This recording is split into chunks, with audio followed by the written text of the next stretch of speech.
오늘 강연은 제가 강연하는 것보다는 제가 그동안 공부했던 자료들을 보여드리면서 오늘 오신 분들이 생각하도록 그렇게 진행하겠습니다.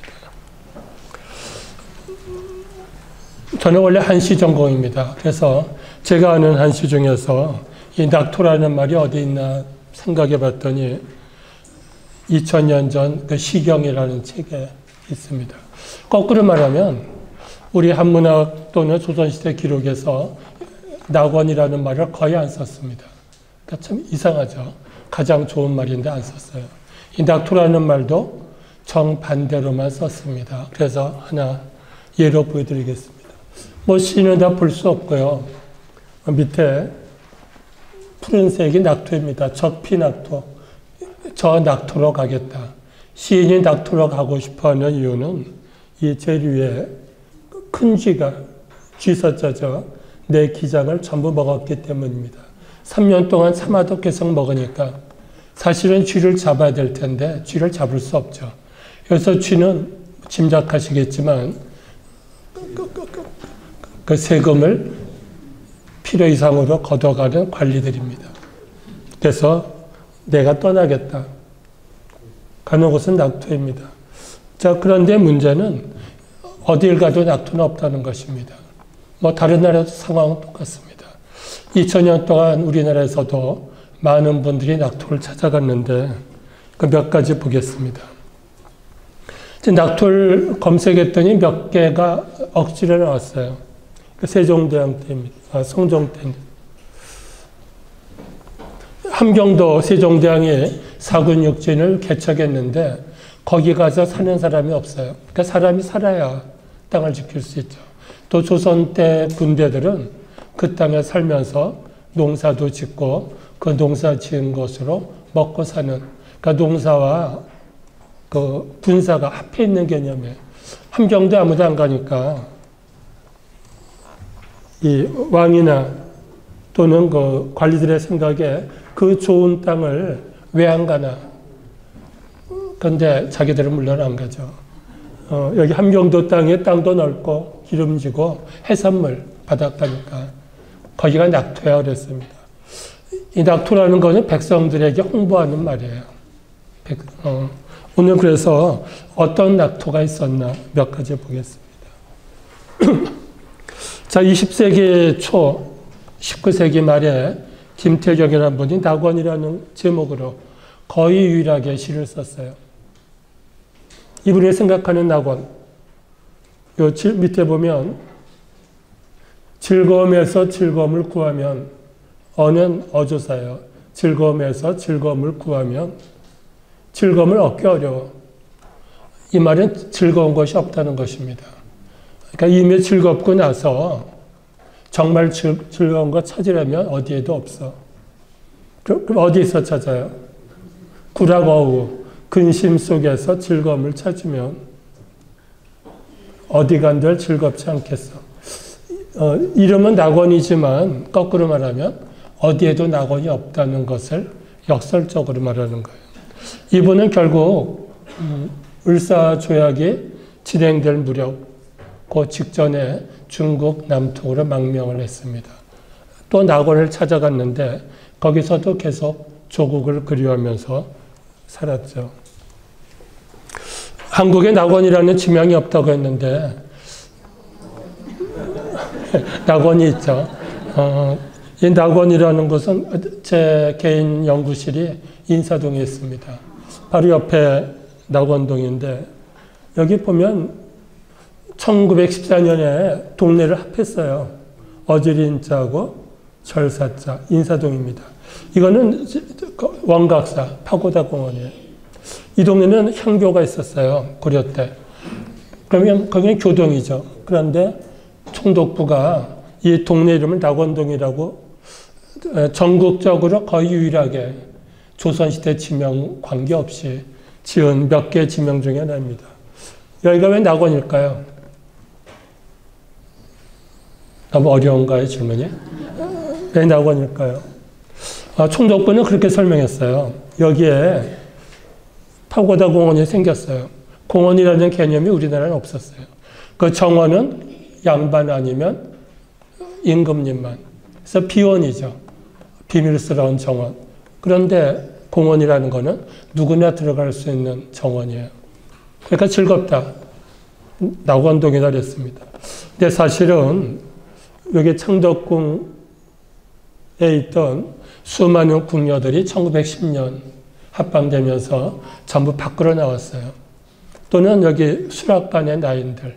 이분들이 이 동네, 바로 앞 동네에서 술집과 음식점을 했습니다. 그래서 100년 넘게 한국의 가장 대표적인 술집 음식점은 낙원동, 인사동에 있죠. 그러니까 사실은 그래서 낙원이라고 지은 것입니다. 총독부 관리들에게는 낙원이지만 한국 주민들에게는 즐겁기만 한 곳은 아닙니다. 오늘 첫 번째 이야기는 강북일기를 가지고 보겠습니다. 자, 강북일기라는 것은 글자 그대로 어떤 강의 북쪽을 돌아다닌 기행문입니다. 이 강북일기가 장서각에 있고 그리고 연세대학교에 있는데 제가 논문 쓸 때는 연세대학교 걸 봤는데 오늘은 이 지도를 보여드리기 위해서 칼라 지도라서 일부러 장서각 그랬습니다. 자, 여기에 강이 있어요. 지금 이 사람들이 돌아다닌 거는 이 동네입니다. 강의 북쪽을 돌아다녔어요. 근데 이 지도를 보니까 어떤 느낌이 드세요? 어떤 모양 같으세요? 강이 이상하죠? 빙빙 둘렀어요. 그래서 가운데 있는 땅은 섬이 됐죠. 사이섬이에요. 간도죠, 간도. 사이간자, 섬도자는 강과 강 사이에, 뭐 정확하게 섬은 아니에요. 그런데 크게 보면 강과 강 사이의 땅. 원래 이 땅은 사람이 살지 않는 땅입니다. 청나라가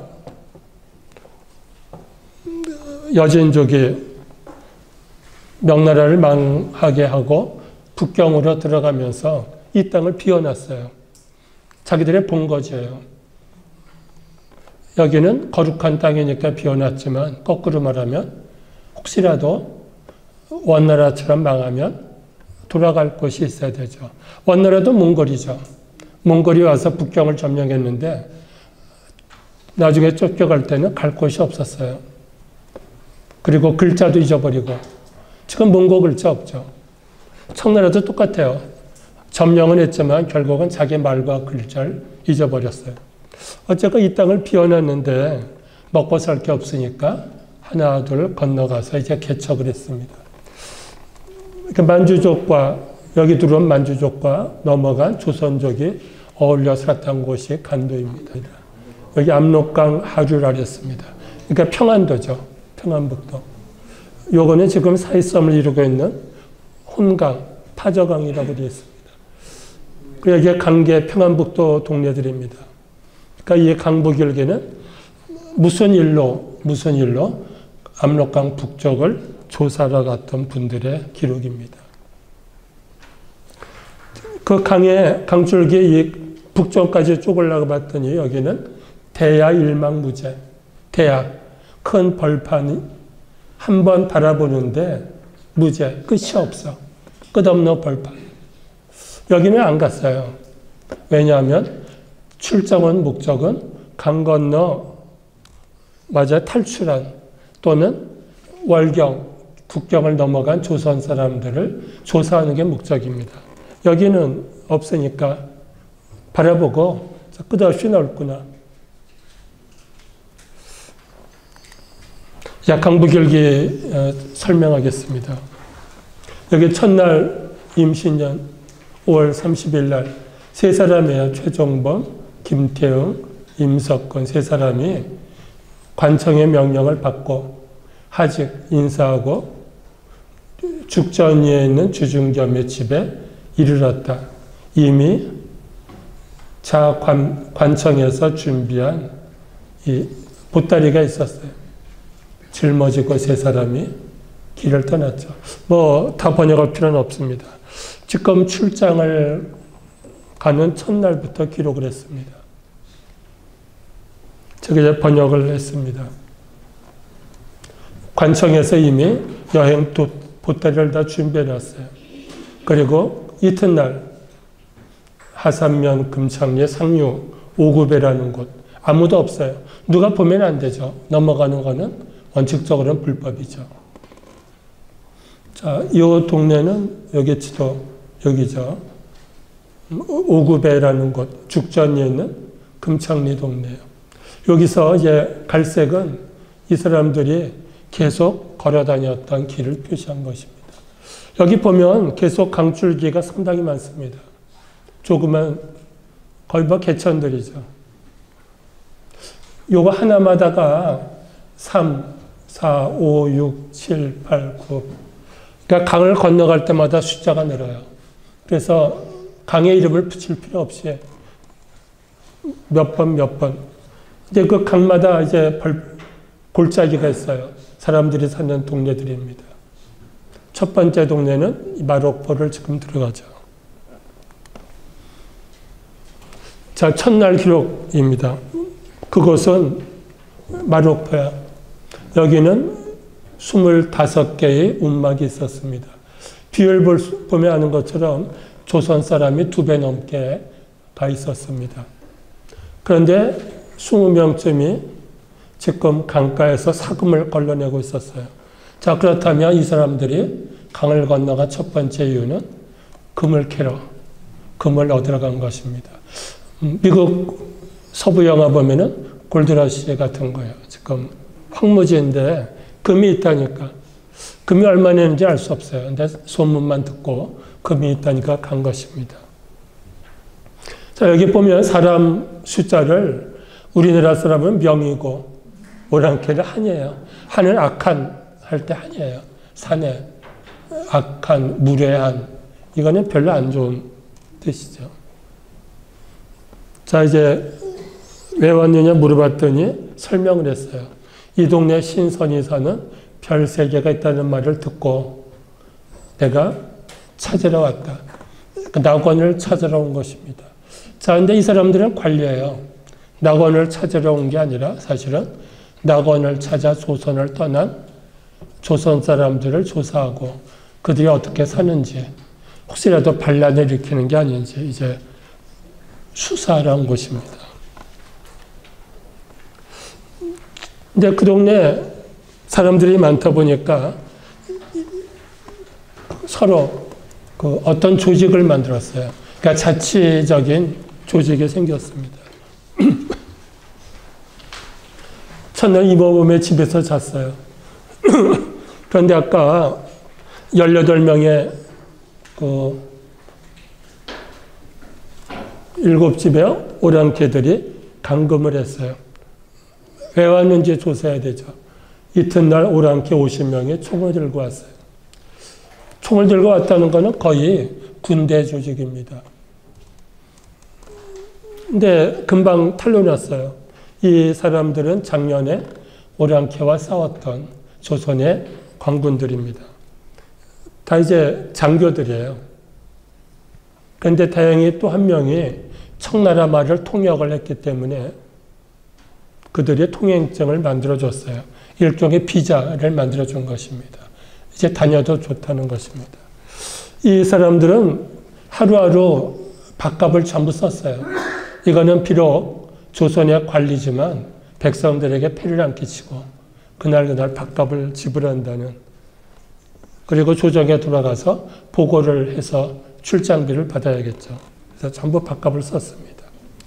그 다음 날은 도외도는 이제 회장이죠.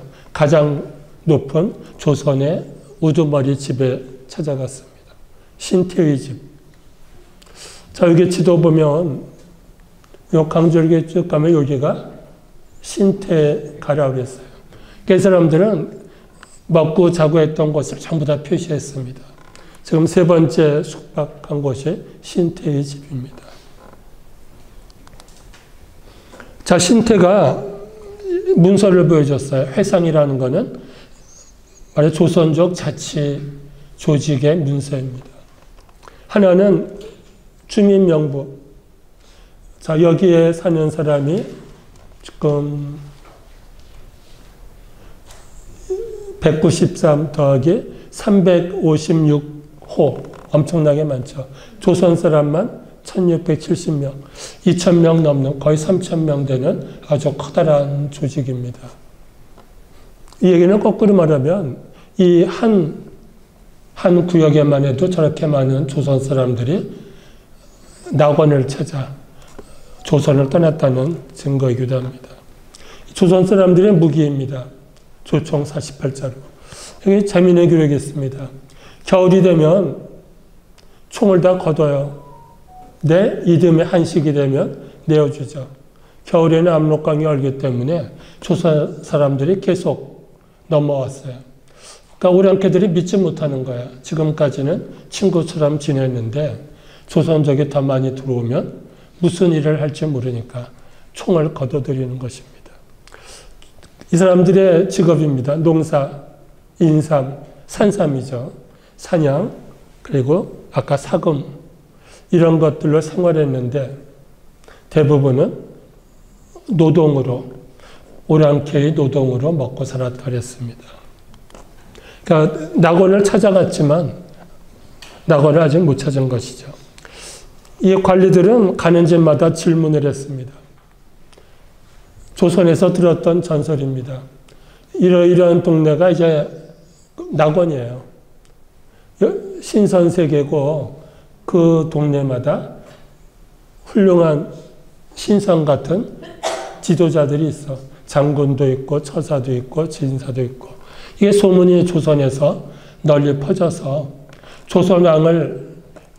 조선왕에게 실망한 많은 사람들이 이 지도자를 찾아 또 낙원을 찾아 넘어간 것입니다. 그래서 우리들도 그들을 찾아서 여기까지 왔다. 여기가 어디냐고 물어본 것입니다. 방선민이라는 사람이 대답을 했어요. 나도 무산 살 때 그런 소문은 들었다. 아직까지 못 봤어. 이제는 더 찾을 수도 없고 고향으로 돌아갈 수도 없고 3년 됐는데 후회가 된다 그랬습니다. 나처럼 우문에 빠지지 말고 빨리 조선으로 가라 그랬습니다. 이 사람은 낙원이 없다고 생각한 거죠. 자, 이제 계속 동네가 올라갑니다. 신태의 집에서 박문건이라는 사람 집에서 가장 많이 일을 하게 됩니다. 자, 박문건 집에서 정보 얻을 때는 정보비가 들죠. 이 사람들도 조사할 때마다 이제 선물을 줬어요. 청심환 2개, 백지 2권을 주고 아까 신선들 또 신선세계 낙원이 어디냐 물었습니다. 그랬더니 대답을 했어요. 똑같아요. 박문건도 3년 전에 가족 데리고 왔는데 아직도 만나지 못했어. 그런 낙원도 없고 그런 사람들이 사는 것도 없어. 이제 가고 싶은데 그동안 빚이 늘었어요. 오랑캐들에게.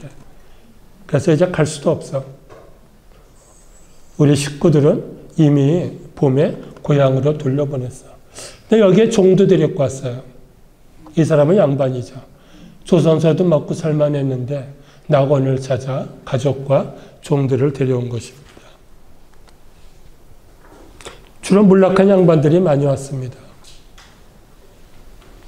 여기에 13호가 사는데 이 세 사람이 가장 고향을 그리워해. 아마 그 사람들은 돌아갈 것 같아. 이름 보면 전부 다 양반들이죠. 선달, 또 도감, 장의 다 향교의 선배예요.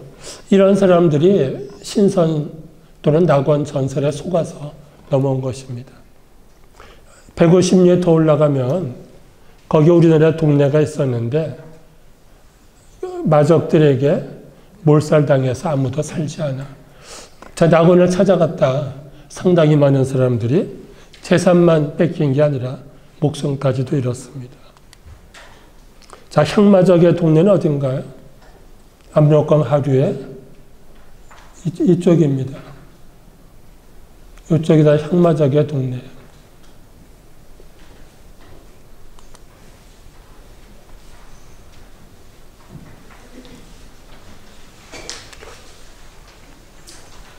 여기는 더 이상 갈 수 없는 여기 끝입니다. 마지막으로 이 집에서 제일 많은 정보를 얻었습니다. 이덕희라는 사람의 집인데 다른 길들은 빙빙 도는데 여기는 갔다가 거꾸로 왔어요. 여기는 외다른 동네입니다. 자, 이덕희는 선비예요. 서당 선생입니다. 이덕희가 들려준 정보입니다. 나도 그 소문을 듣고 낙원전설이죠. 정신이 없었다. 가족을 데리고 압록강 건너다가 어머니는 죽었고 팔도구, 아까 우리가 본 동네죠. 그리고 삼도구. 계속 파저강 거슬러서 여기까지. 아까 끝이라고 했습니다. 그런데 낙원도 없고 신선도 없어요.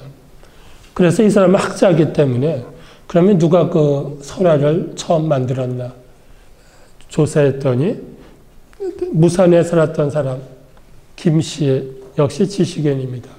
7, 8년 전에 여기 왔다가 동네 실상을 보고 조선에 가서 소문을 퍼뜨렸다. 그리고 여기는 경치도 좋다. 경치가 좋을 리는 없죠. 심지어는 그 지도까지 그렸어요. 그러니까 보물찾기처럼 낙원 찾아갔기에 거리도 쓰고 몇 리에서 여기까지 가면 낙원이 있다.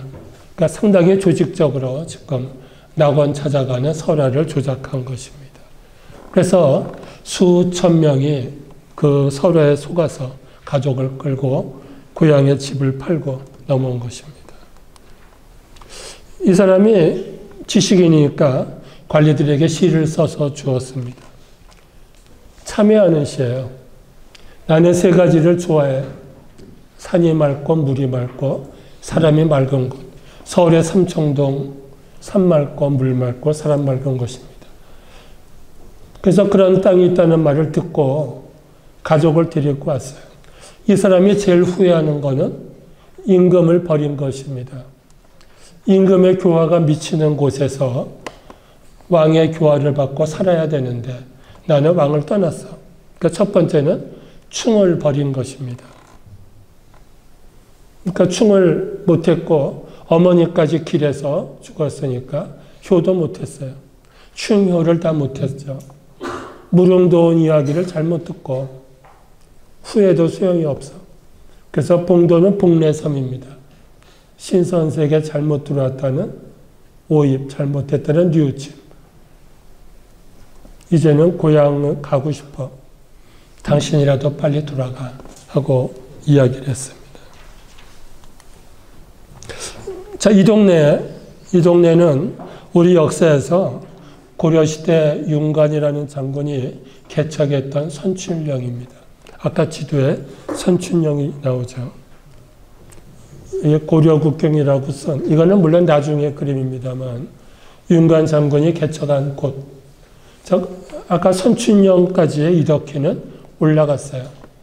더 이상 낙원이 없다는 걸 확인했죠. 자, 그런데 우리 역사에서 상당히 우리가 지금 생각하기 힘든 일들이 많습니다. 그러니까 만주 땅 아주 북쪽에 윤관 장군이 개척했어요. 그리고 거기다가 우리 땅이라고 비서까지 세우고 왔습니다. 자, 그런데 그 다음에 여진족들이 잘못했으니까 땅을 돌려달라고 그러니까 청했어요. 땅을 줄까요, 안 줄까요? 어땠을 것 같아요? 땅을 줄 리가 없어요? 달라고 하면 빨리 줍니다. 그동안도 골치 아픈 땅이에요. 그러니까 관리를 못하는 거예요. 압록강 건너가서 관리를 못하고 여진족은 우리와 다르게 유목이죠.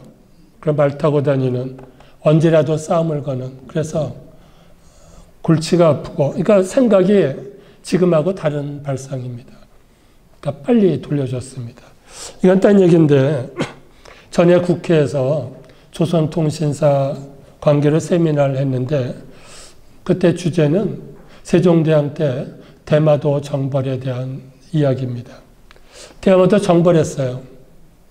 그러니까 국회의원이 그런 질문했어요. 그 대마도 땅 어떻게 됐냐? 그 땅 어떻게 됐는가요? 우리나라 그 경상도 행정구역에 형식상 잠깐 집어넣었어요. 대마도 주민들이 잘못했다 돌려달라 하니까 빨리 돌려줬죠. 그러니까 지금하고는 생각이 다른 거예요. 그거 골치 아프고 다스리기도 힘들고 생기는 것도 없고 왕의 입장에서는 한반도 안에 백성도 먹여 살리기 힘든데 뭐 그런 생각이 있는 거죠. 여러 차례 그런 식으로 상당히 많이 가서 러시아와 함께 두만강 건너 정벌한 적도 있습니다. 근데 그때마다 이기고는 다 돌려주고 들어왔어요. 여기는 19세기 우리 백성들은 낙원이라고 생각하고 찾아갔는데 우리 선조들은 낙원을 정벌하고도 돌려줬죠. 낙원에 대한 생각은 서로가 다른 것입니다. 자, 이제 압록강 건너 낙원 이야기입니다. 자, 이덕희라는 사람이 아까 이 관리들에게 설명해 준 이야기입니다. 1867년 무산의 부사가 백성들에게 빌려준 쌀 10여만 석이 됐어요. 1년을 먹은 게 아니라 계속 쌓이는 것입니다. 근데 이걸 하루아침에 갚으라고 그랬어요. 백성들은 갚을 능력이 없죠. 없으니까 해마다 꺼먹었는데 하루아침에 갚아라. 이 사람은 왜 하루아침에 갚으라고 그랬을까요? 자, 그 밑에 보면은 왕조실록에는 그 얘기가 거꾸로 나옵니다. 함경도 감사가 왕에게 장계를 올렸어요. 무산부사 마행일이 충성심으로 있는 힘을 다해서 그동안 모자란 돈 10만 양을 찾아냈다. 찾아낸 게 아니라 백성들에게 억지로 강탈한 것입니다. 그래서 백성들은 전부 살림을 다 거덜나서 압록강 건너로 가족을 끌고 몇천 명이 낙원을 찾아갔지만 사실은 쫓겨간 것입니다. 근데 왕 감사는 이 사람에게 표창을 달라 그랬습니다. 그때 왕이 정말 잘했다. 내가 그 사람 소문을 들었다. 특별히 품계를 올려주겠다 했습니다. 압록강 관리가 승진할 때마다 그 동네에서는 낙원을 찾아 압록강과 두만강 건너서 수많은 백성들이 쫓겨가는 것이 그게 낙원 설화가 생긴 1차적인 이유입니다. 자, 이 땅이 좋다면 누가 넘어가겠어요? 이 땅에 살기 힘든 판에 낙원 전설 듣고 넘어간 것입니다. 1930년대도 만주 땅은 낙원이었습니다. 매일 신부에 낙토 만주는 부른다. 누구를 부를까요? 무직자를 부르는 거예요. 그래서 무직자에게는 희소식이다. 그래서 부산에까지 오고 싶은 사람 조사해달라고 했습니다. 이 얘기는 거꾸로 말하면 일제강점기 식민지 백성이었던 우리 선조들이 직업도 없고 땅도 없고 거의 쫓겨가다시피 만주로 간 것입니다. 그렇지만 신문 광고에서는 낙토라고 했습니다. 이 당시 신문 보면 상당히 많은 광고가 낙토 광고가 있고 지역마다 이제 분배가 됐어요. 낙토 찾아라 만주로. 예주 희망자가 격증한다 했는데 강원도 금화군에 50%를 배정했는데 초과했다. 자, 배정했다는 말은 뭐예요? 총독부에서 전국 고을마다 배정한 거예요. 만주는 그 당시 황무지였죠. 땅을 주는 게 아니라 땅을 외상으로 사는 것입니다.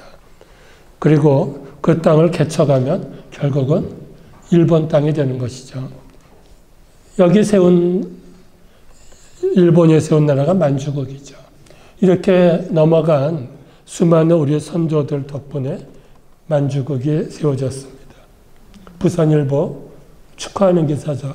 왕도 낙토. 왕도라는 거는 왕이 백성을 자기 자식처럼 가르치는 그런 방도입니다. 근데 만주국은 백성을, 주민을 자기 자식처럼 다스려. 그러니까 즐거운 땅이야. 그런 만주 제국을 건국한 지 10주년이 됐어. 그래서 점점 굳건하게 국제적으로 승인받는 나라가 됐다는 광고입니다. 역설적으로 상당히 많은 우리 선조들이 억지로 낙토를 찾아가서 여기에 봉사한 것이죠. 아까 담당하는 선생님이 50분 강의하고 끝날 때 질문 받으라고 했는데 끝날 때 다 잊어버리실 것 같아서 미리 질문 받겠습니다. 예, 중간에 지금 잠깐 질문 받고 정리를 하죠. 지금까지 들은 이야기 중에 예. 어려운 질문도 좋고 쉬운 질문도 좋습니다. 잠깐 여쭤보는 문제인데요. 예. 백성 정비비가 있지 않습니까? 예.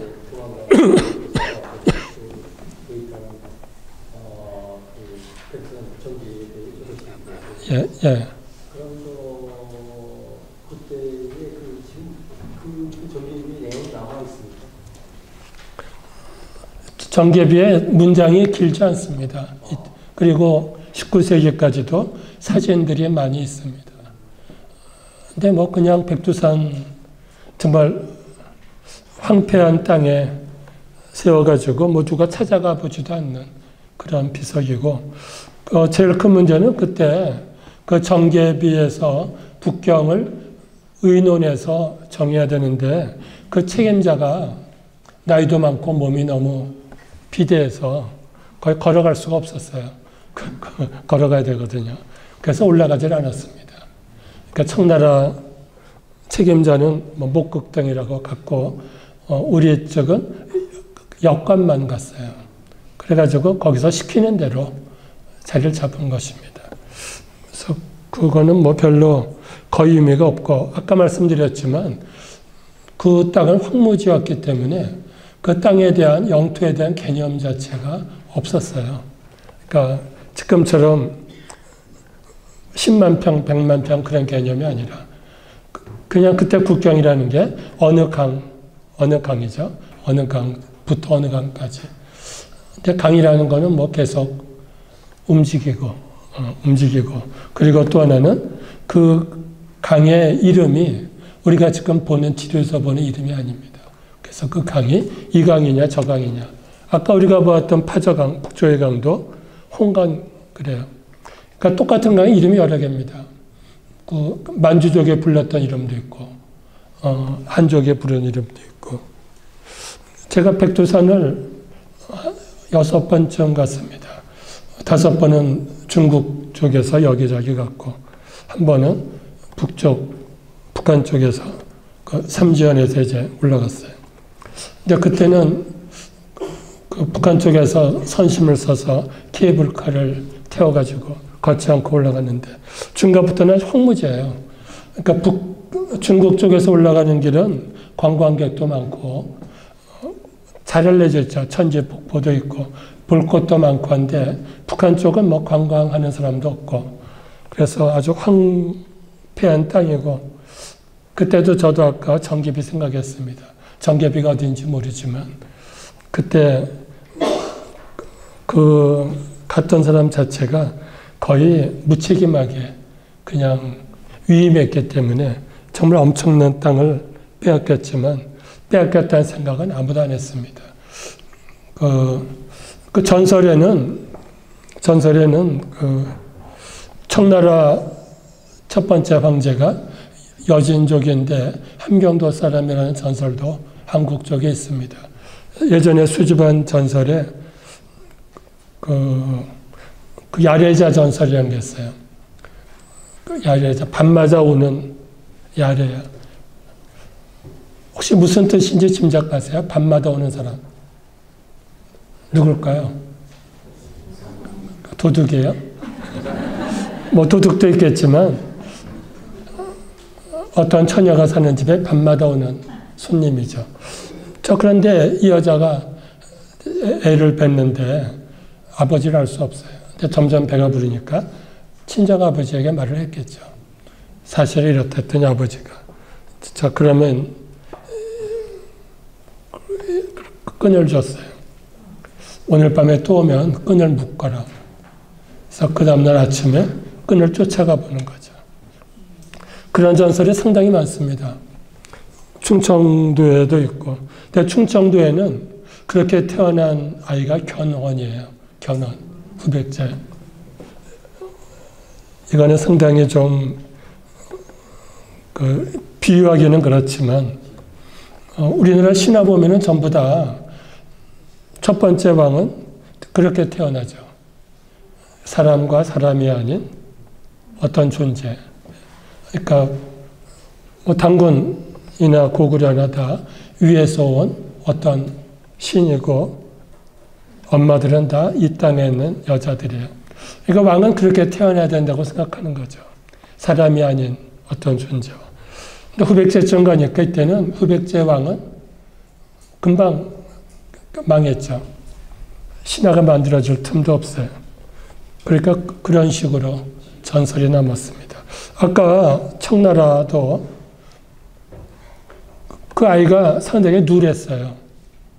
왜냐하면 그 전설 속의 아버지는 그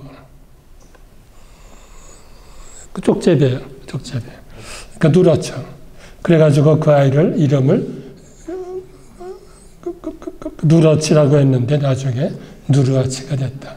뭐 믿거나 말거나. 그러니까 실제 예전에 일제 때 수집한 함경도 전설입니다.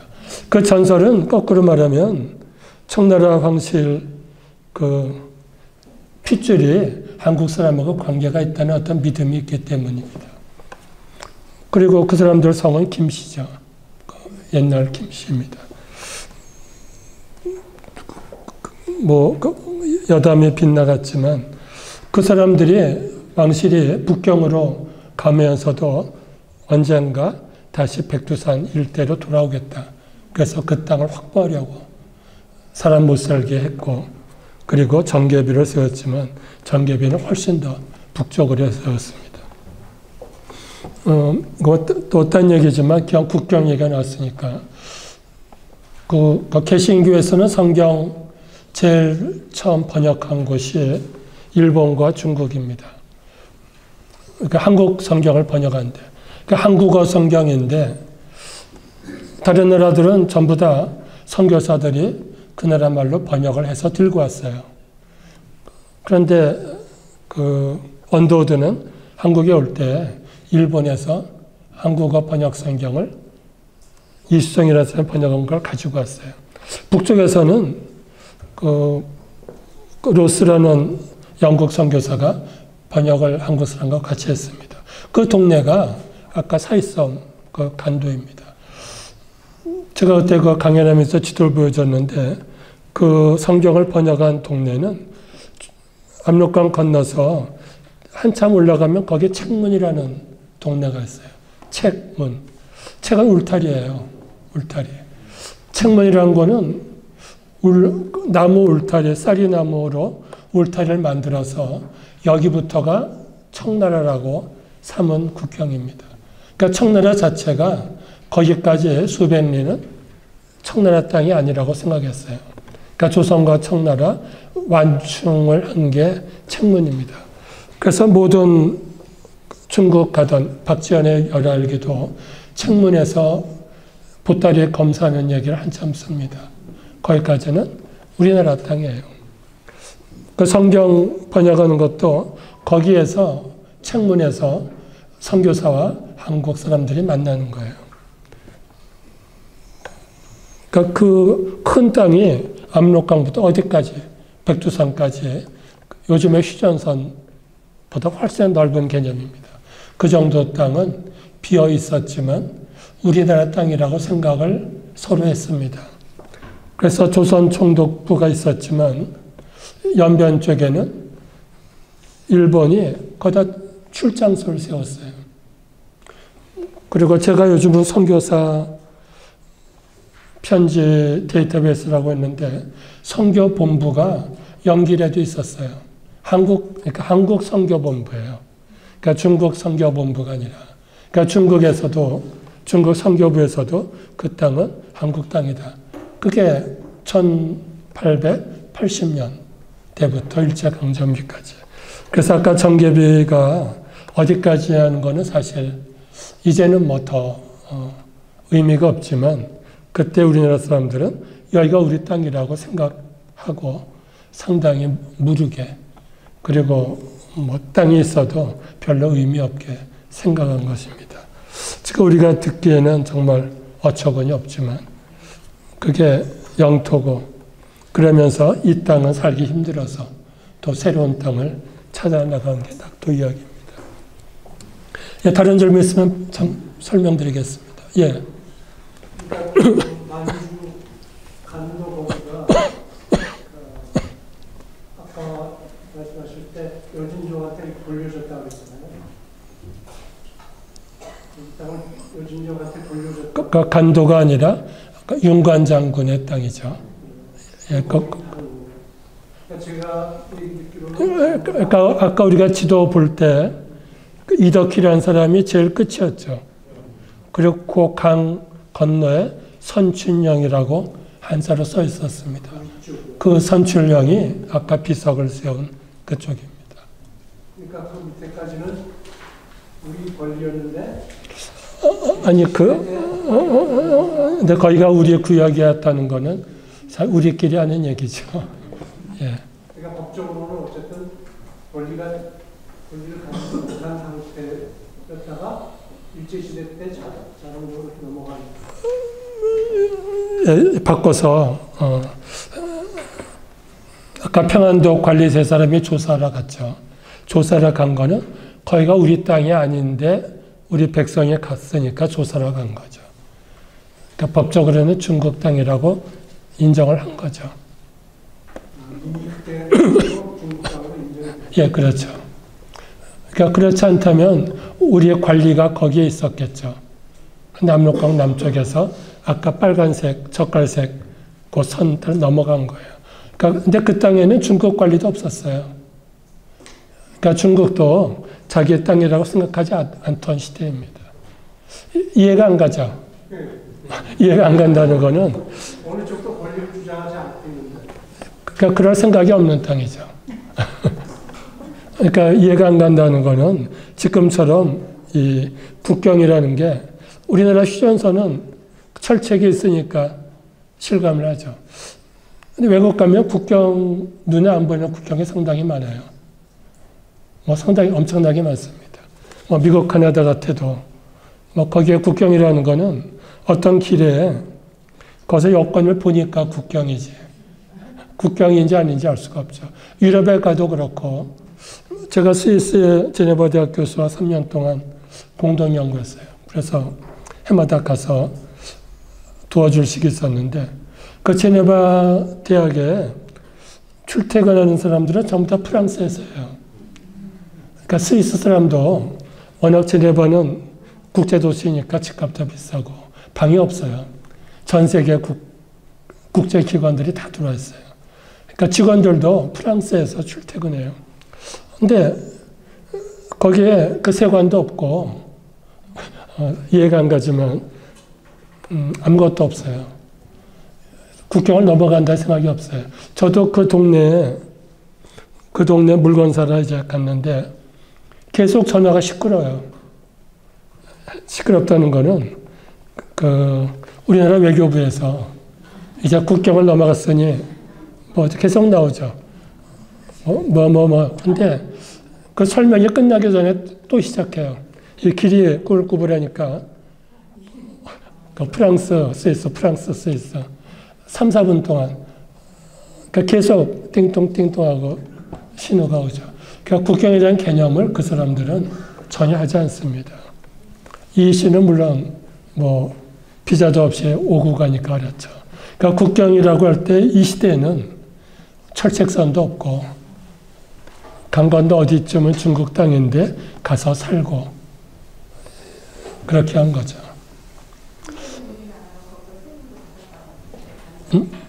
예? 간도에서. 잘 안 들리는데 마이크를 드릴까요?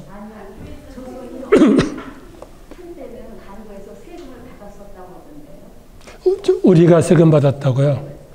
어느 시대인가요?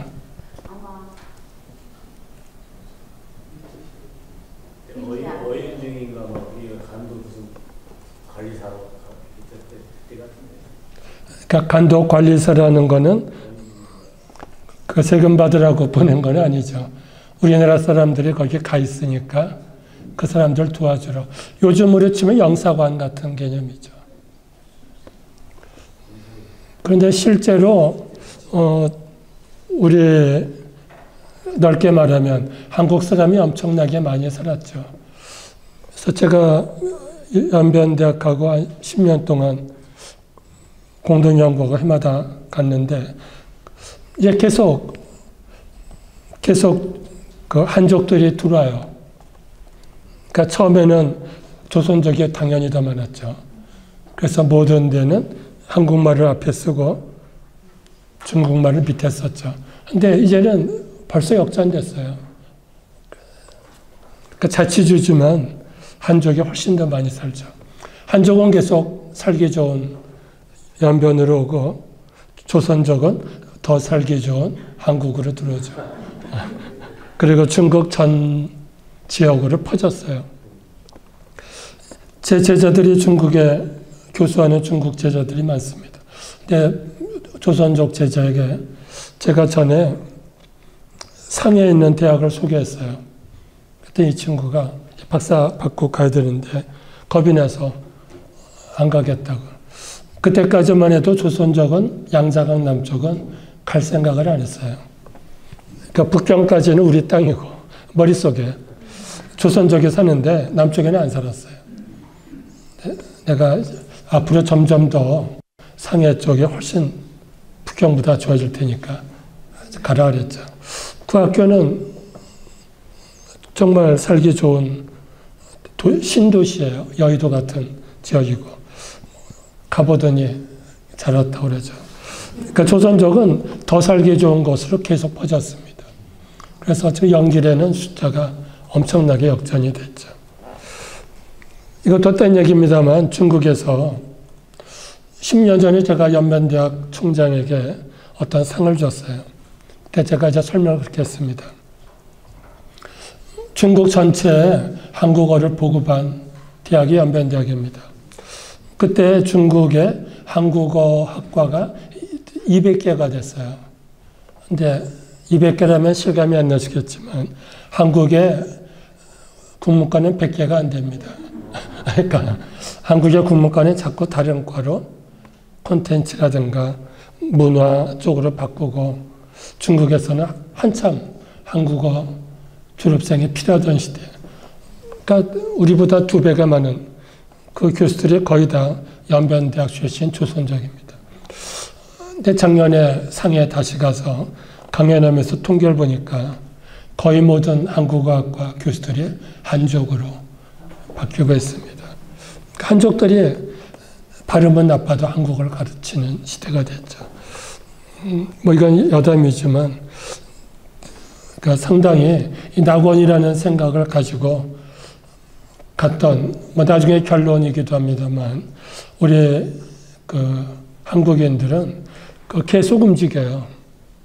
움직인다는 거는 거기서 또 더 좋은 곳으로. 그러니까 지금은 조선족이 중국 전체 안 간 데가 없습니다. 그 지도를 보면 예전에는 까만색으로 칠하면 만주 쪽에만 까맸는데 지금은 그 검은색이 전국으로 퍼졌죠. 그 사람도 물론 직장을 찾아간 것이지만 바꿔 말하면 상당히 긍정적인 어떤 한국인의 낙원 찾아가는 그런 본능이 그렇게 퍼지게 하지 않았나 생각합니다. 이런 사진 무슨 사진 같은가요?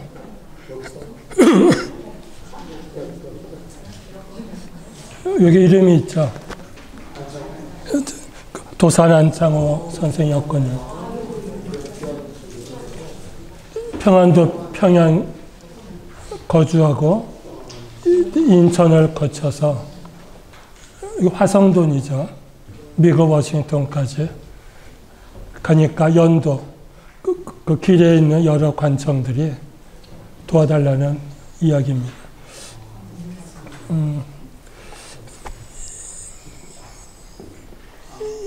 이 여권을 보여드리는 거는 그 여권을 만드는 기관은 외무부죠. 외부라고 그랬어요. 근데 그때 조선에서 외국으로 이민을 보내자는 여론이 생기면서 여건이 달라집니다.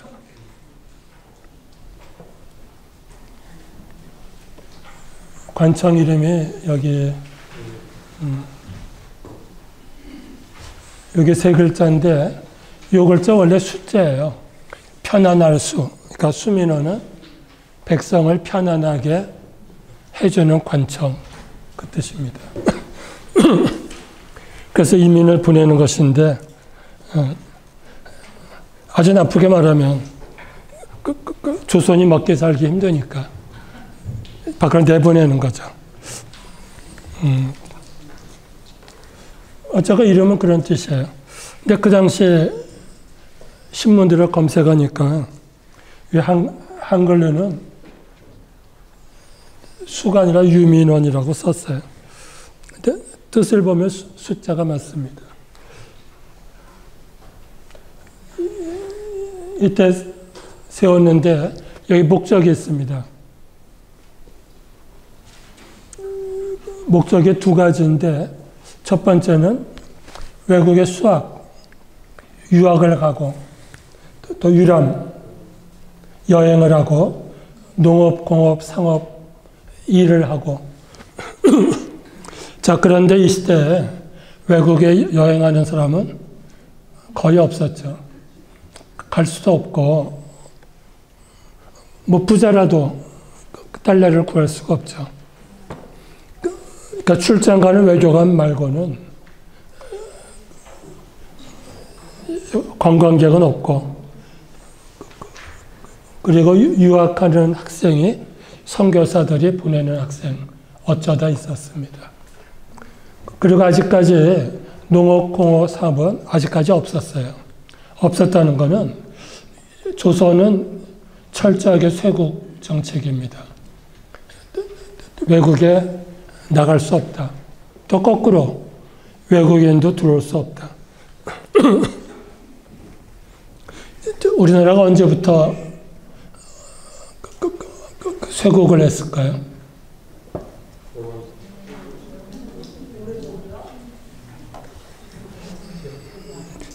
자, 보통은 쇄국에서 개방으로 나가죠. 한국 역사는 거꾸로입니다. 삼국시대 중국에 유학을 제일 많이 갔어요. 최치원은 12살 때 배 타고 중국까지 갔죠. 아버지가 10년 만에 급제하지 못하면 내 아들이 아니다 그랬어요. 그러니까 이제 밤잠을 안 자고 최치원의 기록에 의하면 공부하다 졸리면 송곳으로 무릎을 찍으면서 그렇게 공부해 본 분 없죠. 또 머리를 상투를 꺼내 묶어서 천장에 메어달고 그 두 가지예요. 그리고 공부를 했다. 그래서 6년 만에 급제했죠. 그때 수백 명이 유학가 있었습니다. 물론 뭐 고구려 백제도 그랬고 통일신라 때는 말할 수도 없고 그래서 당나라가 유학생 숫자를 정해줬어요. 발해에서도 오고 일본도 오고 전 세계에서 왔었죠. 그게 삼국시대입니다. 그래서 당나라 곳곳에 신라 사람들이 사는 동네들이 있었습니다. 그게 신라방이죠. 신라방이 뭐 장안까지 그리고 이 바닷가 쪽은 엄청나게 많았고 산동반도 쪽에 제일 많았죠. 그래서 지금도 그 흔적이 있는데 장보고 유적지가 있죠. 산동반도에. 저 고려 때도 똑같아요. 고려 때도 중국에 유학 많이 갔습니다. 그래서 장사꾼들이 중국에 가고 중국 장사꾼이 고려에서 장사를 했습니다. 그래서 고등학교 국어 시간에 배우는 쌍화점에 그게 개성에 있었던 외국인 식당이죠.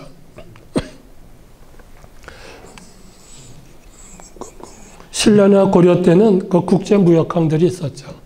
신라 때는 울산 같은 데고, 고려 때는 개성 앞에 병난도. 거기가 이제 국제무역항입니다. 그래서 아라비아 배까지도 들어왔죠. 대식국이라고 예전에 그랬죠. 자, 여기서 이제 거꾸로,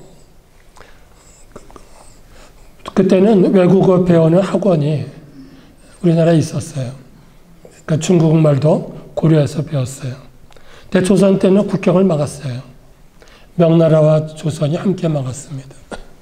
제일 문제는 외국어를 배울 수가 없어요. 원어민을 만날 수 없는 거예요.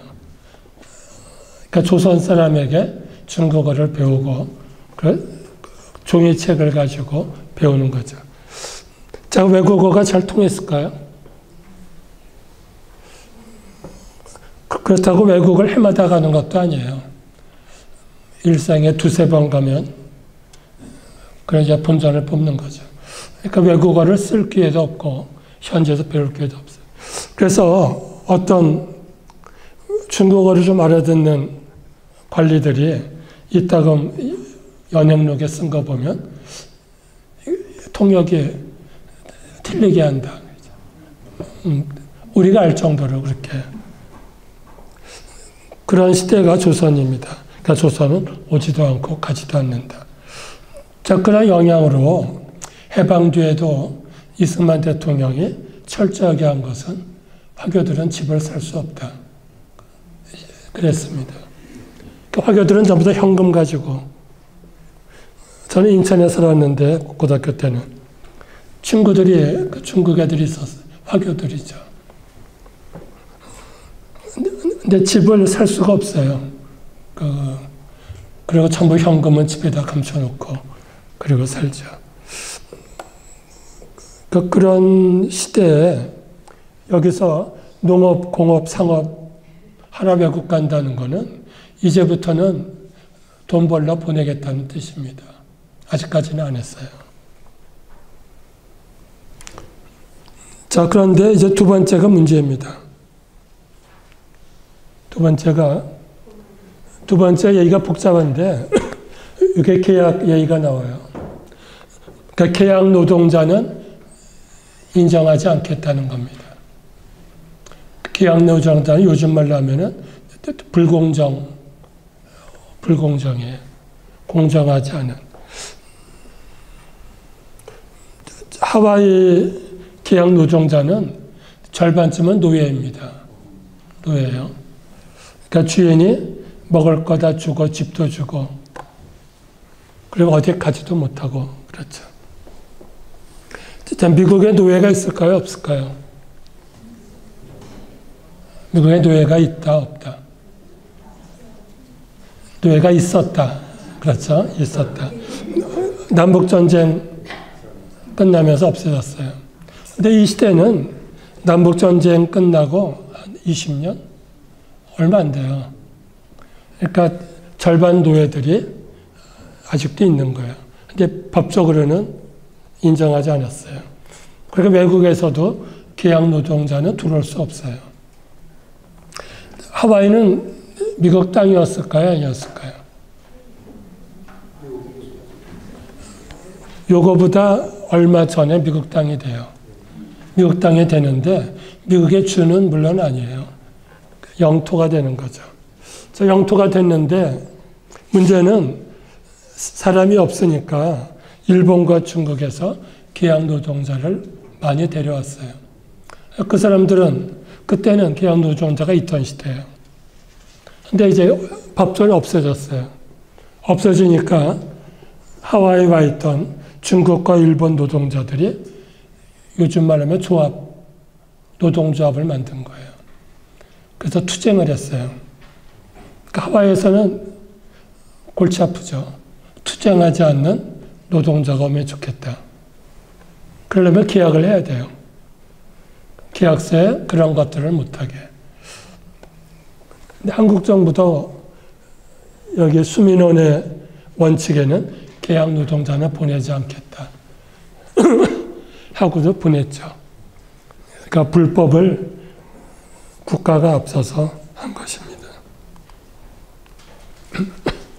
신문에 광고가 나기 시작합니다.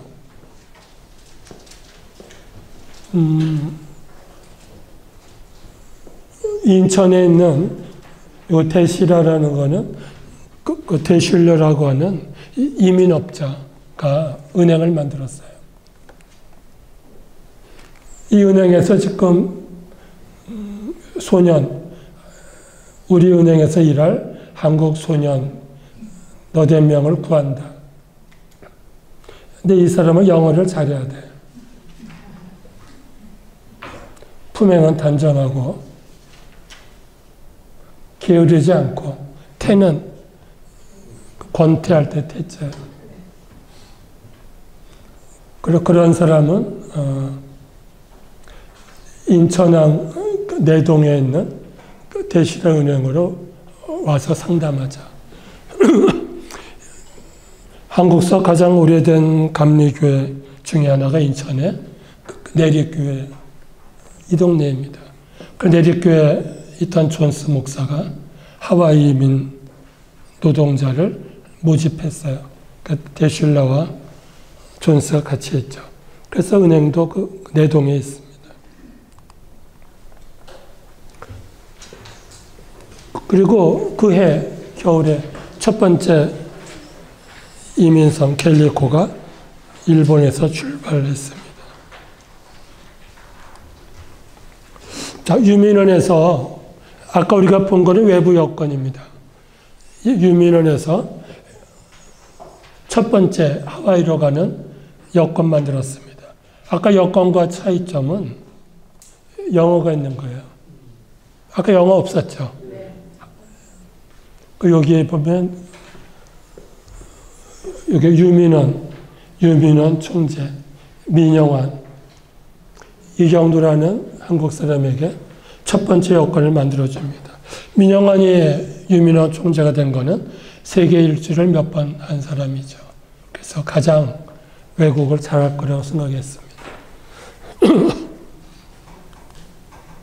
자, 그런데 똑같은 해에 한쪽에서는 외부가 여전히 한문 여권을 만들었어요. 근데 이 사람도 하와이로 가는 거예요. 그러니까 똑같이 하와이로 가는데 인천에 출발이죠.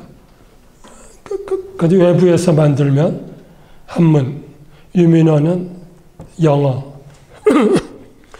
왜 두 군데에서 만들까요?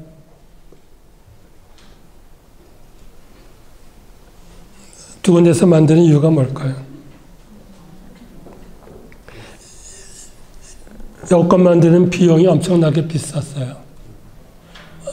그래서 경쟁하는 거예요. 유민원도 여권 만들고 외부도 여권 만들고. 이 사람은 함경도에서 왔네요. 박병원.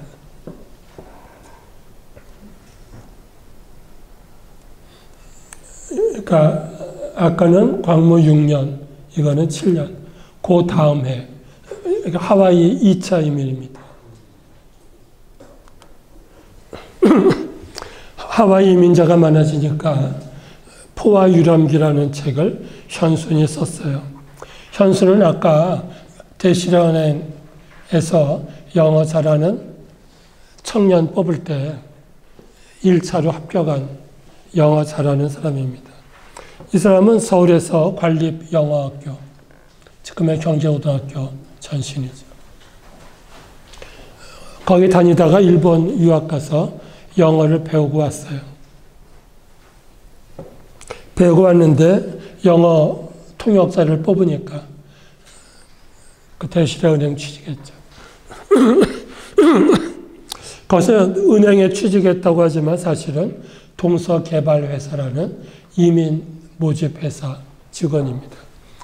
이 사람이 두 번째 하와이 이민을 데리고 하와이 갔다 왔어요. 자기의 경험담을 가지고 책을 쓴 것입니다. 포화는 하와이예요. 하와이 유람기는 내가 하와이에 유람했더니 하와이는 이렇더라. 또 하나는 앞으로 하와이 유람 갈 사람은 이 책을 사서 읽어라. 그런 뜻입니다. 자, 하와이 유람 갈 사람이 있을까요?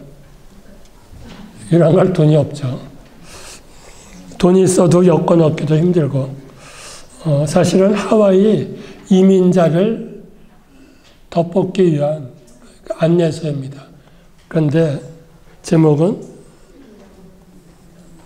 유람이에요.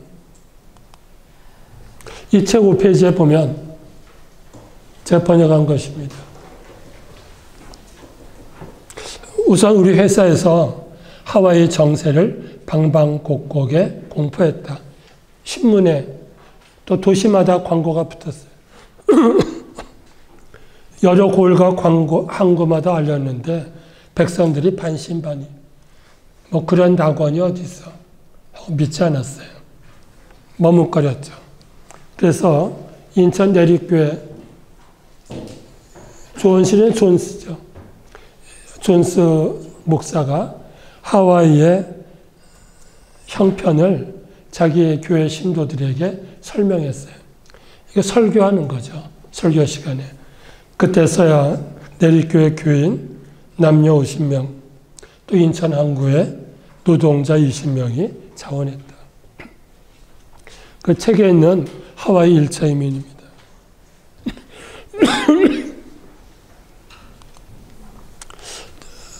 (1903년 8월에) 항구마다 붙었던 이민 광고입니다.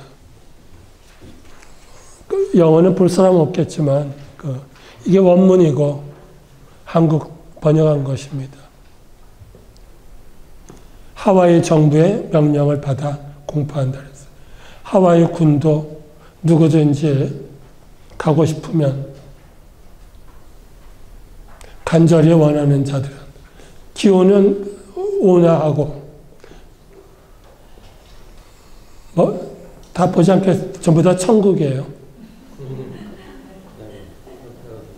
그리고 더 중요한 거는 학교 설립이 광대해서 모든 성에 모든 주에 학교가 있어 영문을 가르치고 영어 배우는 게 꿈이었죠. 영문을 가르치고 뭐 전부 보지 않겠습니다. 여기 월급은 미국 금전으로 한 달에 15달러죠. 여기다 한국 돈 계산까지 있습니다. 그리고 한 주에 하루에 몇 시간 일하나 10시간 일하고 일요일은 쉬어. 한국에 일요일 쉬는 개념은 없죠. 한국에 일요일 쉬는 거는 그런 개념은 없던 시절입니다. 여기는 낙원이에요. 날마다 일하지 않고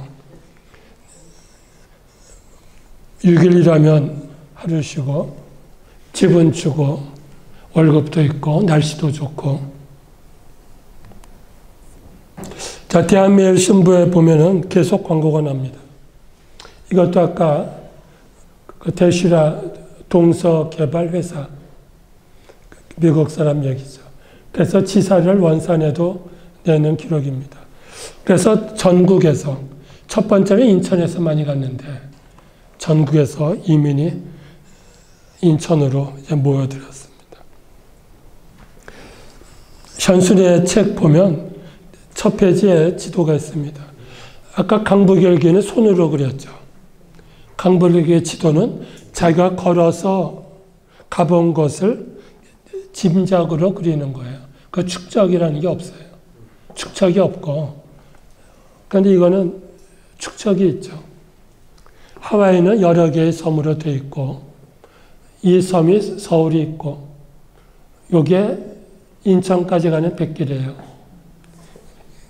잘하는 거는 부터 호놀루로부터 지라는 거는 어디까지예요. 제가 중학교 때까지만 해도 현수막에 날짜 쓸 때 저렇게 썼어요. 자, 1900 몇 년 언제 지. 언제까지.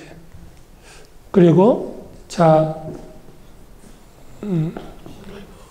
여기는 고베죠. 요코하마죠. 그리고 지 인천까지는 900리.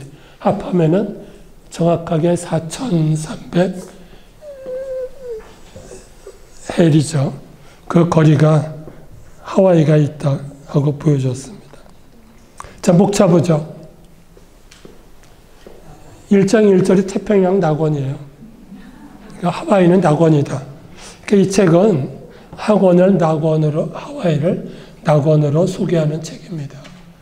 그리고 낙원을 찾아가고 싶어하는 한국 사람들에게 가이드가 되기 위한 것이죠. 여기서 중요한 거는 일단 이때는 하와이 이민이 금지가 됐던 때예요. 계약노동 불법이 돼서 금지가 됐던. 그러니까 이 책 자체는 현순이 자기가 커미션을 받고 하와이 이민을 더 보내려고 한 것은 아닙니다. 그렇지만 하와이는 좋다. 그리고 갈 수 있으면 이민을 가라고 쓴 책입니다. 그런데 그때는 다른 형태로 하와이 이민이 시작되고 있었습니다. 이 낙원에 사는 한국 사람, 언제부터 이민을 갔나, 휴식, 어떻게 살고 있나, 또 여식하면 어떻게 기독교에서 교육을 하나, 한국 이민 사회는 어떤가, 그리고 여기서 한국 사람들이 만드는 신문과 잡지는 어떤 게 있나, 전부 다 하와이 유람이 아니라 하와이 이민들을 소개하는 책입니다. 하와이 이민 소개 첫 줄입니다. 여기 한국의 백성들은 쇄국주의 때문에 감히 외국으로 나가지 못했어. 광무 6년, 아까 유민원이 생긴 가을에 하와이 사탕입니다. 사탕 경주는 사탕 농장의 주인들이 그 동맹에서 한국 사람을 불렀어요. 이유가 재밌습니다. 여기 비교해 보면 노동자가 일본과 중국 사람이 많아지면서 이 사람들이 파업을 했어요. 동맹휴업, 파업이죠. 그래서 한국 사람은 온순하고 또 순전하고 노동력이 있다는 소문을 듣고 문입니다. 한국 노동자를 고용하기로 결정했다. 이게 주어는 하와이 섬의 사탕수수 농장 주인 동맹입니다. 그래서 우리 정부에서 유민원을 설치해서 여권을 만들었다. 이게 시작이죠. 자, 그리고 이 4장. 여기는 지리와 역사고, 4장이 이제 본론입니다. 하와이 가면 무슨 일을 하나? 월급을 어떻게 받나? 농사는 어떻게 짓나? 사탕. 어떤 집을 주나? 뭘 먹고 사나? 그런 얘기들입니다. 그리고 일본과 중국. 하와이는 누가 제일 많이 살까요? 어느 인종? 하와이 원주민, 또 미국인, 중국인, 일본인, 아까 또 포도아, 포르투갈인, 다양하죠. 어느 쪽에 제일 많이 살까요? 너무 어려워요. 하와이 원주민, 미국인, 중국인, 일본인, 또 유럽 이민들, 또 인도 사람들도 있죠. 또 필리핀도 있습니다. 누가 제일 많이 살까요? 중국이 제일 많이 살았어요. 중국인. 원주민이나 미국인보다 더 많이 살았어요. 그러니까 이제 파업하니까 주인들이 꼼짝 못한 거죠. 아까 설명한 것처럼 이 사람들은 계약노동 전에부터 왔어요. 그래서 조직도 있고 돈도 있고 그러니까 파업하죠.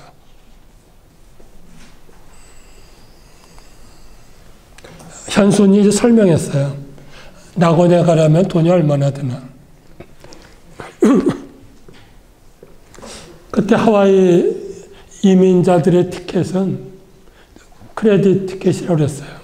그러니까 돈이 없어도 갈 수 있어. 그 얘기입니다. 이거는 미국에 가는 한국 이민들도 초기에 그렇게 많이 했어요.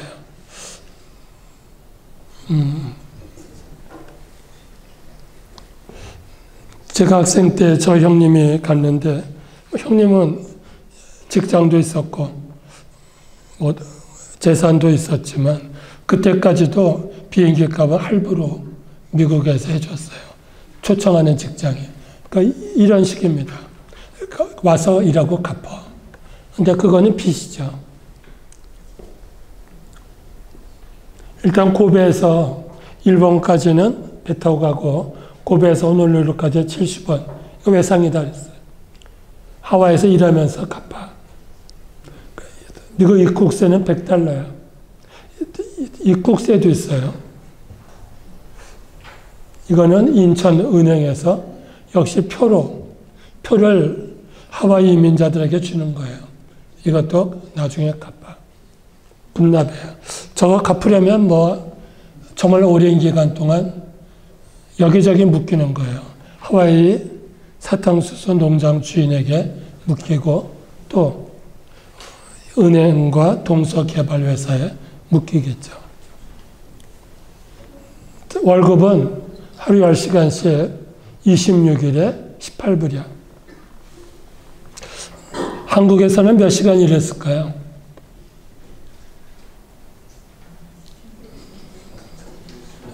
한국에서는 해가 뜨기 전에 논에 나가서, 그렇죠.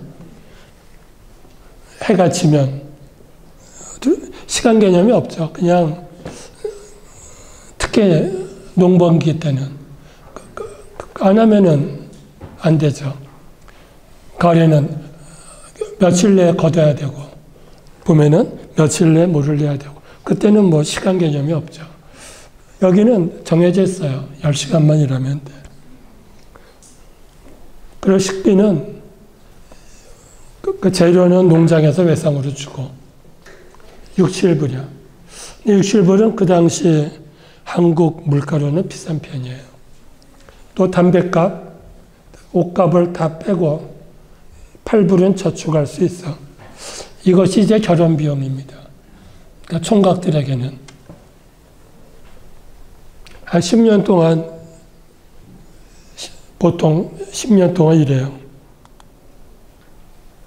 자, 1905년에 마지막 여건입니다. 이선일이라는 사람은 가족을 전부 데리고 가요. 돈이 있는 거죠. 평양에서 하와이까지 갔죠. 여기 아내도 있고 아이들이 둘씩 있어요. 이렇게 네 식구가 여권 한 장에 쓰는 거는 여권 만드는 돈이 비싸서 그래요.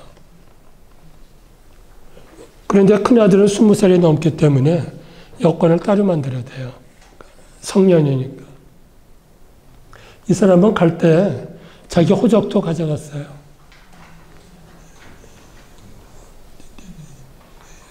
평안도 평양부에서 만든 이선일이고 아버지도 계셨네요. 그리고 등등 가족들. 광무 6년은 아까 유민원이 생긴 1902년 호적이죠. 그때 43세. 그런데 그 여권에는 40세로 돼 있어요.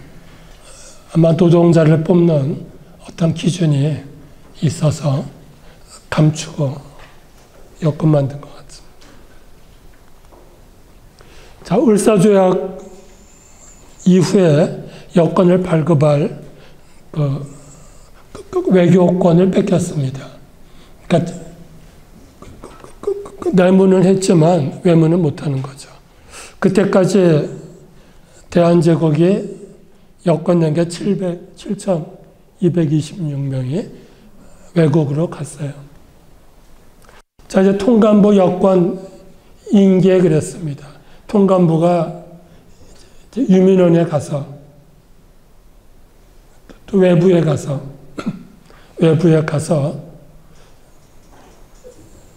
인계를 받았어요. 각국 여행자에게 주던 여권을 이제부터는 당신들이 만들 수 없다. 우리가 만들겠다. 그래서 인계 인수하는 기사가 신문에 났습니다. 자, 그러면 외국에 이민 갈 수 있나요? 없나요? 갈 수 있다? 없다? 없진 않죠. 통감부에서 여권을 받으면 되죠. 자, 또 하나, 미국에 갈 수 있는 길이 어떤 길이 있을까요? 이제 계약 노동자는 없고 미국에 사는 남자와 결혼하면 돼요. 그러니까 여자들은 갈 길이 있죠. 그래서 하와이 노동자들이 한국 여자들과 결혼하고 싶어서 부르는데 누군가 이제 여자들을 모집해야 되죠. 아까 이민 노동자처럼 누군가 모집해야 돼요. 이제 교회에서 많이 했고 학교 선생님들이 제자들에게도 했고 또는 거강꾼도 있고 그러면서 자, 거기에서 미국에서 사진을 보내요. 나는 이런 남자다. 그리고 나는 집도 있고 월급도 있고 그러니까 한국의 여자들이 사진을 찍어서 보내야 되죠. 여자는 승낙하고 보내는 거죠. 이거 좋다. 남자가 마음에 들면 결혼이 되겠죠. 그래서 한국의 천연당 사진에서 엄청나게 신문에 광고를 합니다. 거의 날마다 몇 년 동안 해요. 내용은 부인들 보라는 거예요. 여자들은 내단, 안방에서 그것도 부인이 찍어. 출입이 아주 편하다. 이 얘기는 여자들이 부끄러워서 사진관 못 올까봐. 남자가 찍는 게 아니라 여자가 찍어. 요즘 말로 하면은 병원에 남자 의사 싫어하는 여성 환자들도 있죠. 마찬가지예요. 1년 뒤에 광고가 달라졌어요. 똑같은 천연당 사진인데 이제 세일해요. 특별 감가. 또 만세 불변. 오래돼도 변하지 않아. 또는 오색. 천연색입니다. 오색 설치는 천연색 사진을 보내겠다. 어떤 남자는 천연색 사진을 보내달라 요구했겠죠. 자, 천연색 사진을 찍을 수 있을까요? 이 시대 때. 물감을 칠해서. 그렇죠. 오색 설치는 그 뜻입니다. 여기 사진값이 있네요. 특별 세일에서 소본, 작은 사진은 50점, 중본은 1환, 대본, 큰 사진은 4환. 그리고 부인들의 사진은 처소를 각별 엄숙하고 여인이 백혀. 사진을 백힌다 그랬죠. 만세불변. 그래서 우리가 연구하고 있다. 신법을 연구한다. 향원당은 여자겠죠. 여자의 호 같아요. 왜 사진결혼 초청이민이 유행했나? 첫 번째는 하와이의 노총각 한인 노동자들의 수요가 아까 1000명 넘게 갔으니까 그분들이 이제 노총각이 됐어요. 10년 지나니까. 자, 그런데 미국 여자와는 결혼할 수가 없죠. 미국 여자와 왜 결혼이 안 될까요?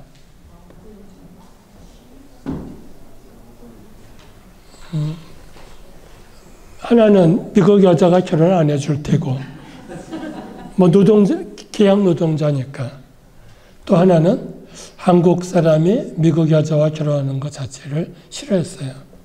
그러니까 한국 사람은 한국 사람하고만 결혼한다. 그러니까 순혈주의가 이때는 지금도 그렇죠. 지금도 미국에는 교포들도 그래요. 교포들도 싫어하죠. 근데 이때는 말할 수도 없죠. 그 한국의 여자들을 구하는 것입니다. 그리고 살림도 안정이 됐고, 두 번째, 한국은 식민지 직전이지만 통감부의 상황에서 너무나 열악한 경제. 근데 세 번째가 중요합니다. 그때 똑똑한 여자들 또는 공부를 조금이라도 한 여자들 또는 교회 다니는 젊은 여자들은 아버지가 강제적으로 결혼시키는 거를 싫어했어요. 그 당시는 얼굴도 안 보고 아버지가 정해줬죠. 그때까지는. 근데 벌써 배웠으니까 나는 그렇게 안 살겠다. 또 결혼을 하더라도 가부장적인 남성 위주의 한국 결혼, 그거는 안 하겠다는 것입니다. 그런 여자들이 사진 결혼을 원하는 거예요.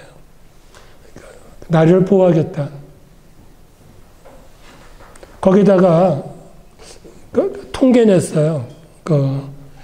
나중에 사진 결혼한 여성들 통계를 냈더니 절반 정도는 배운 여자들이에요. 아까 노동자는 안 그랬어요. 그러니까 배운 여자들이 많이, 이 사람들이 남편도 중요하지만 아메리칸 드림, 그렇죠. 가서 영어를 배우고 미국인처럼 살겠다는 꿈을 가지고 그 사람들에게는 미국은 낙원이에요. 그래가지고 지금 확인되는 사진 신부가 1115명이 갑니다. 자, 그렇다면 아까 현순이 포화 유람기를 출판한 그 시점은 사진 결혼이 시작되던 시점입니다. 같은 해예요. 그러니까 포화 유람기는 계약 노동은 끝났지만 사진 결혼하려는 여성들에게 미국은 살만하다. 그리고 당신 남편들도 이 정도 먹고 살고 또 당신들도 할 일이 있어. 자, 바꿔서 미국에 이민 가면 남자와 여자 중에 누가 더 일하기 쉬울까요? 여자가 왜 쉽죠? 여자가 돈을 잘 벌어요. 남자들의 일거리는 정해져 있죠. 전문직 아니면 남자들 일거리는 노동이에요. 노동. 여자들은 노동의 종류가 훨씬 많죠. 지금 뉴욕 가면 네일샵에 가장 많은 사람이 한국 여성들이죠. 그러니까 식당도 있고 훨씬 더, 그러니까 사탕수수 농장뿐이 아니라 훨씬 더 많은 곳. 그러니까 어떤 여자도 이때부터 일단 결혼하지만 나는 그 남자하고 계속 안 살 수도 있다는 생각을 하고 가는 거예요. 처음부터 그렇습니다. 자, 결혼하기 위해 사진을 보냈다 했는데 정확하게는 이 사진은 결혼하기 위해 보낸 게 아니라 지금 제가 국가 기록을 가지고 뽑아서 했는데 똑같은 국가 기록에서 어떤 기관에서는 이렇게 설명했고 또 하나는 이 중에 한 여자가 일본 고베에 가서 찍었다. 거기서 또 건강검사하고 합격해야 가거든요. 그때 찍었다고 되어 있습니다. 근데 이 여성이 나중에 인터뷰하면서 많이 기록을 남겼습니다. 자기가 쓰기도 하고. 그래서 아마 결혼하기 위해서 보냈다는 이민사박물관의 기록은 설명은 잘못된 것 같아요. 이 여성은 20살이 안 돼 보이죠. 가족들하고 찍어가지고 이 사진을 기념으로 가져갔습니다. 다시는 한국에 못 올 거라고 생각하고 갔죠. 자, 거기까지 가서 결혼을 했어요. 신랑은 몇 살쯤 돼 보이세요? 자, 많은 여성들이 그때 실망했죠. 아까 김차수는 20살도 안 돼 보이는데 사진하고 다른 남자가 왔죠. 뭐 수정됐겠지만 뭐 절반 이상은 다른 남자들입니다. 대개는 뭐 우선 노동한 게 10년이고 그렇죠. 10년이고 20년까지도 되죠. 그 다음 20년 되는. 그리고 노동하러 갈 때도 20살 청년들이 아니었어요. 대개 가족들을 그 정도 사람들이 간 거예요. 30, 20, 30대들이. 물론 여기 여성도 나이는 조금은 들어 보이네요. 자, 결혼을 하면 이제 하와이까지 갔던 사진 신부들이 거기서 헤어집니다. 그러니까 농장은 아까 큰 섬이 5개인데 작은 섬까지 100개예요. 그래서 그 농장에서 남자들이 결혼식 하러 오는데 며칠 걸려요. 배 타고 오니까. 그래서 이제 거의 두어 달 가까이 서울, 인천부터 같이 왔던 친구들이 다 각 섬으로 헤어집니다. 합동 결혼식하고. 자, 사진 보면 나이 차이가 많죠. 그러니까 한국 여성들도 뭐 미국 사진 보고 나이 많은 남자 경우는 나이 많은 여자들이 갔습니다. 자, 1915년 한참 사진 결혼이 유행하던 시기에 매일신보에 이상한 기사가 났어요. 태평양을 건너서 사진으로 결혼했는데 미국에 있는 신랑과 조선에 있는 신부는 사진만 보고 약혼했어요. 간간이 있는 큰 낭패. 간간이가 아니라 뭐 몇십 %는 낭패죠. 이거는 뭐 여담인데 요즘은 학생 뽑을 때 면접을 거의 안 하지만 그 전에 면접할 때 사진 보면 헷갈렸어요. 전혀 딴 학생 같아요. 그래서 엄청나게 수정하죠. 근데 옆에 있는 교수가 물어보니까 요즘은 다 그래. 그러죠. 뭐 이때도 다른 사람 사진을 보낼 수도 있고 사진 결혼했는데 그 결과 소개가 있어 결혼했는데 나이도 틀리고 그렇죠. 뭐 상당히 많습니다. 사진에 얼굴만 보고 허락이 됐는데 그 사나이가 여비 200원을 보냈으므로 김성녀는 고유명사가 아니라 김시성이 어떤 여자는 그 말입니다. 내주 외무성에 두항면허장을 내주는 일본이에요. 가져갔어요. 그러니까 미리 성금을 받았기 때문에 가가지고 남자가 늙고 얼굴이 달라도 어쩔 수 없어요. 그 돈이 결국 빚이죠. 그러니까 계약 노동자도 빚이고 신부도 또 빚이에요. 뒤에는 다 보지 않겠습니다. 엄청난 많은 사람들이 낙원을 찾아갔지만 실망하죠. 자, 실망하면 어떻게 했을까요? 이제부터가 중요합니다. 이제부터가 중요해요. 실망하면 어떻게 하나. 자, 천연이라는 어떤 여성은 15년에 일본 여권으로 하와이에 갔어요. 이런 천연이.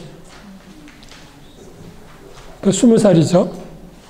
20살이자 갔어요. 아까 그 여성의 천연입니다. 그래서 고베에서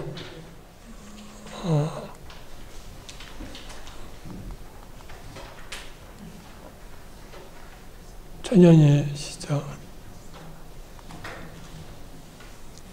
이건 1930년대니까 15년 뒤에요. 근데 30년이 아니 30년대니까 39년까지 해야 되겠죠. 자, 이 여성은 상당히 적극적입니다. 첫 번째 가보니까 남편이 무능해요. 그래서 조금 살다가 이혼했어요. 그리고 능력이 있는 남자와 결혼했어요. 근데 이번 남자는 자기 딸을 대학에 보낼 생각을 안 해요. 자, 그러니까 이 여성은 미국까지 간 게 내 아이들을 교육시키겠다. 그러면 낙원이 되는 거죠. 그런데 그 남편은 능력은 있는데 여자 딸을 교육 안 시켜요. 그래서 또 이혼했어요.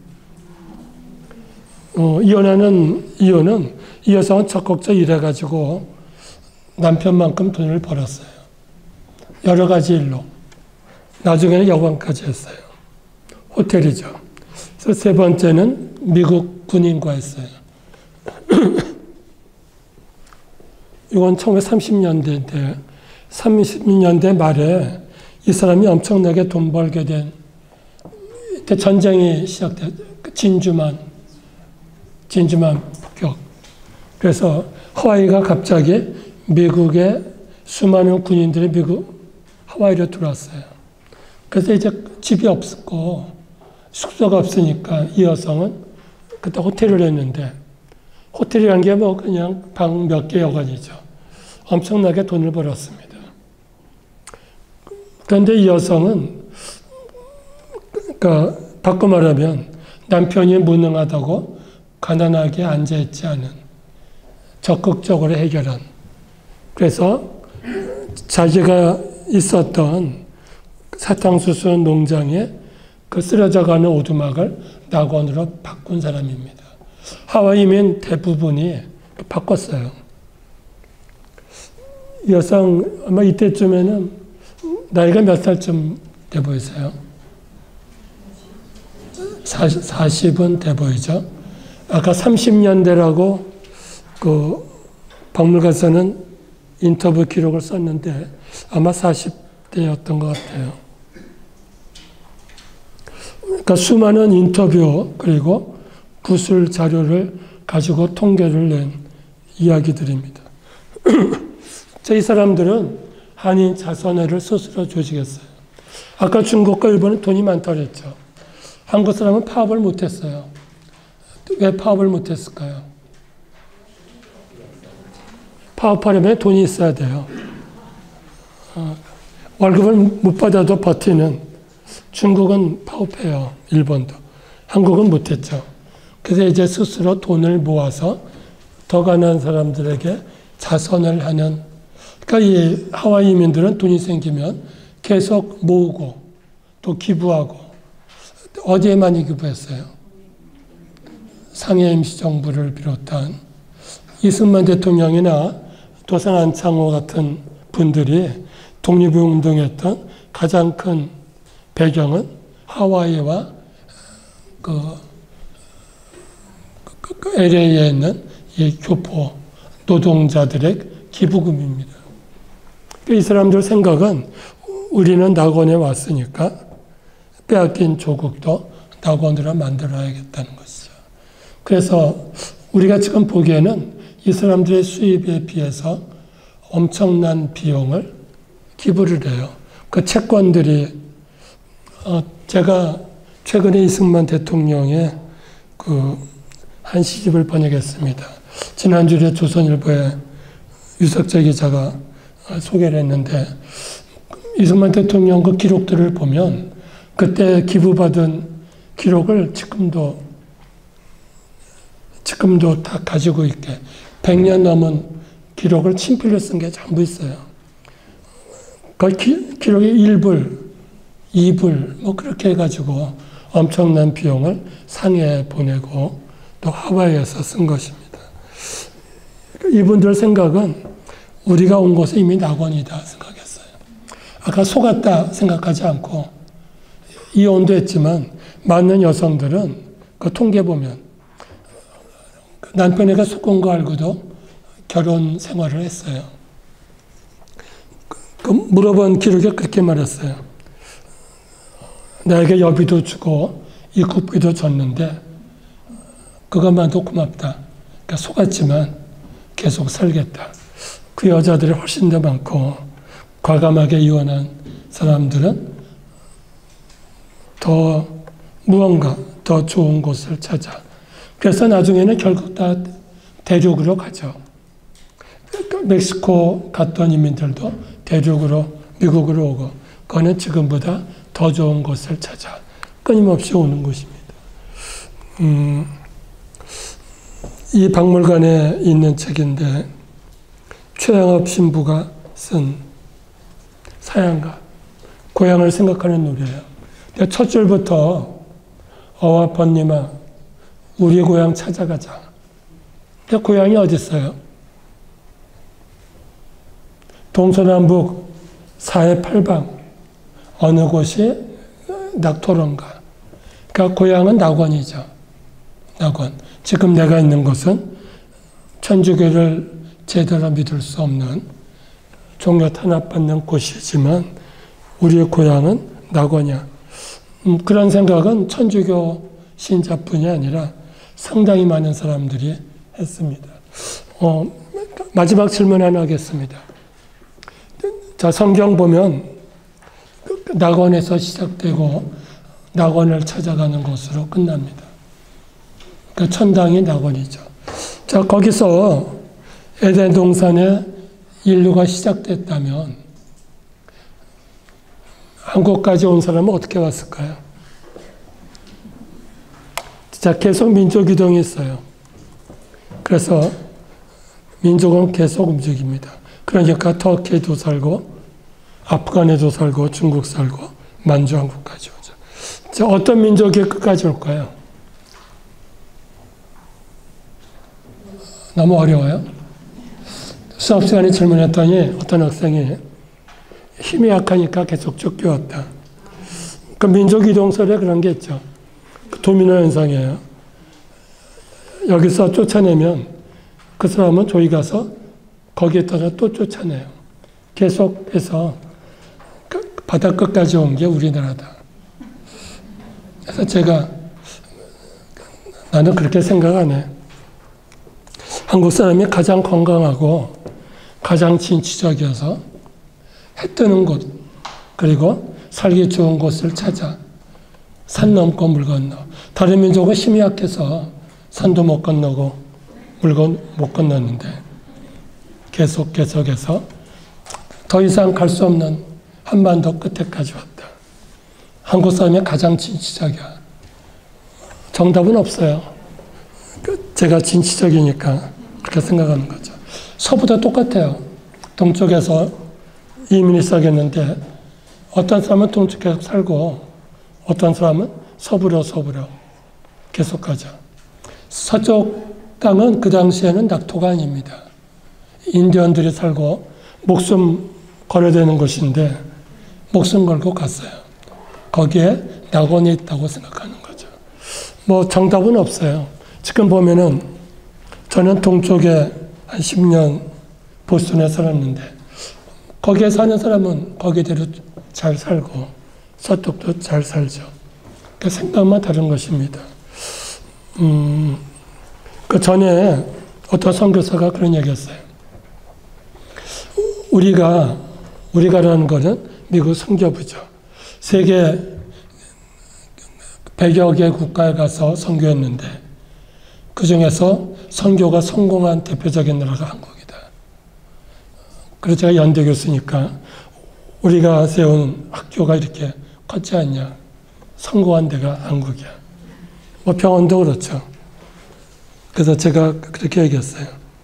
그는 거꾸로 당신들이 선교해 준 건 고맙지만 전 세계 모든 사람들이 복음을 받았는데 그 복음을 생각하고 그리고 그 복음에서 이야기하는 곳, 어느 곳이죠. 그곳을 찾아가려고 노력한 사람들이 한국 사람이다.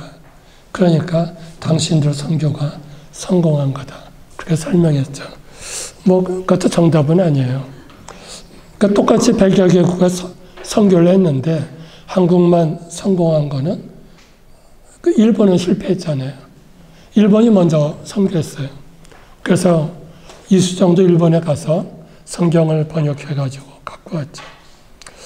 언더두도 일본에서 성경책을 구해왔어요. 그렇게 된 이유는 받아들이는 마음이 다르기 때문이에요. 일본인과 한국인, 또 중국인. 뭐 결론이 없지만 오늘 낙원은 저는 그렇게 생각합니다. 똑같이 성경을 받아들였지만 그 낙원을 찾아가려고 또 그렇게 실천했던 사람이 한국에 가장 많아서 중국으로, 일본으로. 또 지금도 보면 재외 국민이 가장 많은 곳이 중국과 일본이지만 지금 이 시간에도 계속 외국으로 이민 가는 청년들이 많습니다. 한국이 못 살아가 아니라 더 좋은 곳을 찾아가는 것이죠. 뭐 정답이 없는 생각이지만 저에게 준 낙원을 찾아가는 사람들, 그 제목을 받고 난감하다가 나름대로 해석을 했습니다. 고맙습니다.